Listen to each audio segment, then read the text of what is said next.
मेरा नाम हरीश बिष्ट है। कुमाऊं सांस्कृतिक एवं कल्याण संघ में लीगल एडवाइजर की और मीडिया प्रभारी की पोस्ट है मेरे पास।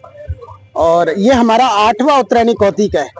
हालांकि संस्था बहुत पुरानी है, बट 2017 सितंबर 2017 में हमने रजिस्टर कराई थी। 2018 से हम अपने वार्षिक महोत्सव के रूप में उत्तरायणी कौतिक हर साल मनाते आ रहे हैं। तो कोविड के बीच में 1-2 साल का गैप था, अदरवाइज कंटिन्यूशन में एक 8वां हमारा उत्तरायणी कौतिक है। और इस उत्तरायणी कौतिक को करने का मकसद ये रहता है, जो हमारे प्रदेश में जो हमारे पहाड़ के लोग रह रहे हैं, चाहे वो गढ़वाल के हो, चाहे कुमाऊं के, चाहे जौनसार को, सबको एकजुट किया जाए। सबको, जो नई पीढ़ी है, जिनको अपनी संस्कृति के बारे में जानकारी कम है, उनको उनकी संस्कृति के बारे में अवगत कराया जाए। तो हमारा मकसद यही रहता है कि जो भी हमारे प्रवासी लोग यहाँ रह रहे हैं, वो अपनी जड़ों से, अपनी पहाड़ की मिट्टी को पहचाने, उसकी संस्कृति को पहचाने, उसके कल्चर को पहचाने और एकजुट रहे। यही मकसद है। और एक मंदिर का भी शिलान्यास की बात हो रही थी। ये बहुत अच्छा क्वेश्चन किया आपने। देखिए, भुवन चंद पंत जी हमारे प्रधान है, उनकी अध्यक्षता में हम लोग काफी प्रयत्नशील हैं कि एक भव्य मंदिर का निर्माण किया जाए। 2022 में हमने उसकी नींव रखी थी अपने सेल्फ कंट्रीब्यूशन से, और छोटा सा मंदिर बनके तैयार था। आज हमें बड़ी खुशी हो रही है ये बताते हुए कि कैबिनेट मंत्री विपुल गोयल जी ने हमारे काम को सराहा। जिस तरह से हम सनातन धर्म का प्रचार प्रसार कर रहे हैं, उन्होंने इसको जाना और हमें 11 लाख रुपए मंदिर निर्माण के लिए मदद करने का आश्वासन दिया है। और इसी उपलक्ष्य में 11 जनवरी अगले हफ्ते हम भव्य प्रोग्राम करने जा रहे हैं मंदिर के शिलान्यास का, जिसमें भवन निर्माण होगा, उसका सौंदर्यीकरण होगा। और आप सब मीडिया कर्मी से अनुरोध है, आप वहां पर जरूर आइएगा। कहीं ना कहीं देखा जा रहा है कि अपनी संस्कृति, नैतिक शिक्षा स्कूलों से भी गायब होती नजर आ रही है। बिल्कुल, इसके लिए क्या कहेंगे आप? देखो, थोड़ा सा फॉरेन कल्चर की तरफ हम लोग ज्यादा वेस्टर्न कल्चर की तरफ मूव हो रहे हैं। तो हमारा मकसद, पर्पज यही है कि ये शहर की चकाचौंध में कहीं हम अपनी असली जड़ ना भूल जाएं, जो हमारे संस्कार हैं वो ना भूल जाएं। तो उन्हीं संस्कारों को बच्चों में डेवलप करने के लिए हमारी संस्था कार्यरत रहती है।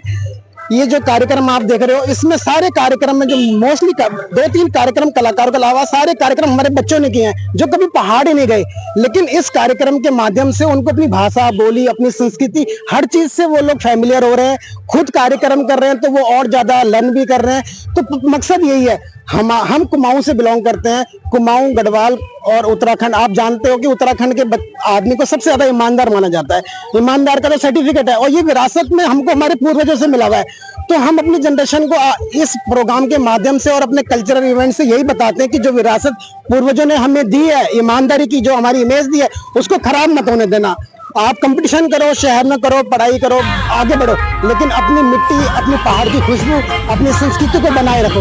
इसी मकसद से हम लोग ये उत्तरायणी कौतिक करते हैं। और इसके अलावा मंदिर में हर कल्चर प्रोग्राम इसी तरह से होता है, जो पहाड़ का हो, चाहे वो हिंदू सनातन का हो। हिंदू सनातन के भी सारे त्योहार हम लोग बड़े धूमधाम से, बड़े जोर शोर से मनाते हैं। महिलाएं और बच्चों को देखा गया है, और कहीं ना कहीं सुरक्षा की बात करें तो कहीं ना कहीं सुरक्षा में चूक नजर आती है, दिखाई दे रही है आपको? नहीं, बिल्कुल नहीं।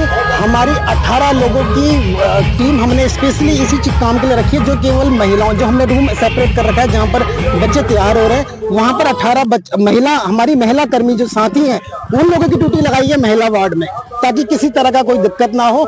और बहुत ट्रांसपेरेंट तरीके से हम लोग इस काम को कर रहे हैं। और करीब 50 लोगों की टीम, हमारी जो वर्किंग कमेटी है, जो हम लोग कार्यकारिणी के लोग हैं, वो हम लोग अंदर कम है, बाहर ज्यादा है। पार्किंग से लेकर, व्यवस्था को लेकर, भीड़ भाड़ को देखकर सारा हम लोग मैनेज कर रहे हैं। इसके अलावा आपको और एक चीज बताऊं, उत्तरायणी कौतिक में हम लोग खिचड़ी का प्रोग्राम करते हैं। हमारा ये खिचड़ी का प्रोग्राम रहता है, इसमें खिचड़ी खिलाई जाती है, हमारी मतलब पुराना रिवाज है। तो 10,000 लोगों ने आज यहाँ पे खिचड़ी खाई, खिचड़ी का प्रसाद बटा, लेकिन कोई हताहत नहीं, कोई गड़बड़ी नहीं। बड़े प्यार से, बहुत टाइम से हम लोगों ने सारा काम बहुत तरीके से संपन्न किया। कुमाऊं समाज की, कुमाऊं समाज हिंदू समाज का गौरव जाना जाता है। बिल्कुल। और कुमाऊं समाज पहले उत्तर प्रदेश का हिस्सा हुआ करता था, और वर्तमान में आज के समय उत्तराखंड में गिना जाता है। इसको लेके क्या कहेंगे? देखिए, ये तो इसमें मैं तो ये राजनीतिक सवाल पूछ लिया आपने। उत्तराखंड, क्योंकि उत्तर प्रदेश बहुत बड़ा बन गया था, उत्तराखंड को थोड़ा सा, क्योंकि डेवलपमेंट करने के लिए उत्तराखंड कराना जरूरी था। उत्तराखंड को बनाने के लिए हम लोगों ने काफी बलिदान दिया है। लेकिन उत्तराखंड खाली कुमाऊं का नहीं है, खाली गढ़वाल का नहीं है। इसमें कुमाऊं की कुमाऊं, गढ़वाल और जौनसारी तीनों की मिलीजुली संस्कृति है। उस तीनों की मिलीजुली संस्कृति ने इस उत्तराखंड के गुलदस्ते को डेवलप किया है और हम सब मिलजुल के काम करते हैं। और उत्तराखंड का आदमी आपको सबसे ज्यादा सरहदों में दिखाई देगा। आर्मी में जाएंगे तो सबसे ज्यादा परमवीचक हमारे लोगों के होंगे। अगर हम वर्किंग एरिया में जाते हैं तो किसी भी कंपनी में जाते हैं तो आदमी हमें एम्प्लॉयर हमें यूं रख लेता है कि यार ये बंदा ईमानदार होगा। तो हमारी देशभक्ति वाली छवि भी है और ईमानदार वाली छवि भी है। यही हमारी पहचान है और इसी पहचान को बनाए रखने के लिए ये संस्था बनाई है और उसी के तहत हम काम कर रहे हैं। फरीदाबाद वासियों के लिए क्या संदेश? फरीदाबाद वासियों के लिए संदेश है, अपनी संस्कृति पर गौरव करो। आप जरूर आगे जाओ, लेकिन अपनी जो जड़ें हैं, जो मिट्टी है, जो हमारी पहचान है, उसको ना भूलो।